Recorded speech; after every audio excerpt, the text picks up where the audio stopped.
नमस्कार साथी, मैं डॉक्टर राजेश सर आप सभी का एकलव्य एग्रीकल्चर अकेडमी में स्वागत करता हूं।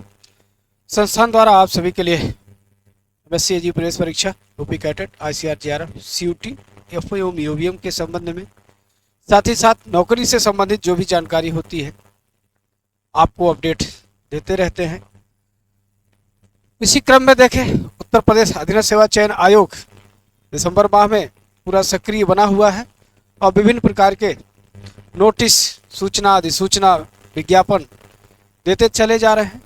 ऐसे में हम सभी अभ्यर्थियों के लिए भी आवश्यक है कि थोड़ा ध्यानपूर्वक आप देखते रहें अधीनस्थ सेवा चयन आयोग के, क्योंकि देखिए आज पुनः एक उत्तर प्रदेश अधीनस्थ सेवा चयन आयोग पिकअप भवन आवश्यक सूचना के रूप में देखे दिए है। ये बहुत अच्छी सूचना तो नहीं है, क्योंकि विज्ञापन आया तो पदों की संख्या कुछ और थी, अब पदों की संख्या कुछ और हो गई है। लेकिन क्यों हुआ है इसके बारे में ध्यान देना है।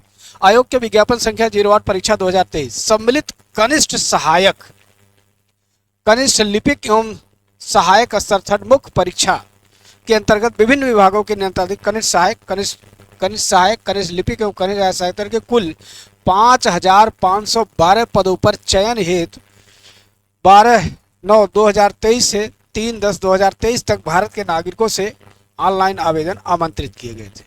लेकिन उसमें से एक विभाग आपका जो निकला, बाल विकास सेवा एवं पुष्टाहार के नियंत्रणाधीन कनिष्ठ सहायक के कुल 739 पद थे। कितना था? 739 पद में लंबवत आरक्षित पदों का विवरण दिया गया था। लेकिन उनमें से क्या हुआ, इसमें आ गया एक चीज ना कि भ्रष्टाचार के विज्ञापित रिक्तियों में कुल श्रेणीवार संख्या घट बढ़ सकती है, ये तो दिए हैं। मृतक आश्रितों की नियुक्ति के समायोजन के दृष्टिगत विज्ञापित 739 पदों में से 72 पद कम करते हुए से 667 पदों पर चयन की कार्रवाई किए जाने हेतु बाल विकास सेवा पुष्टाहार उत्तर प्रदेश लखनऊ के पत्रांक संख्या इतना के द्वारा संशोधित अध्याचन उपलब्ध कराया गया है, जिसमें लंबवत क्षेत्रीय आरक्षण। कहने का मतलब है पहले तो 739 पदों का था, लेकिन उनमें से इनके मृतक आश्रितों को लेकर के उनका समायोजन करना था, तो इसलिए उनको समायोजन करने के लिए तो जो इन्होंने अप्रूव करके पहले भेजा था, अब उनमें से ये आपका 72 पद कम करते हुए नए रूप में आयोग को जो है सुधार करके इन्होंने भेज दिया है। तो अब ये जो है उनका जो 739 था, अब इनका बचा 667। तो इसमें कुछ पदों की संख्या कम हुई है।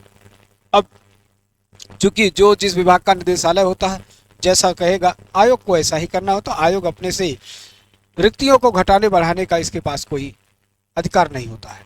तो ऐसे में चलिए, जो कुछ हो रहा है आयोग कहीं ना कहीं अपने कार्य को कर ही रहा है, तो आप सभी लोग भी सक्रिय होकर अपने आप को देखते रहें और संस्थान के टेलीग्राम से जुड़े रहेंगे तो ये सभी अपडेट आप सभी तक हमें पहुंचाने में भी आसानी होती है। तो जुड़े रहिए।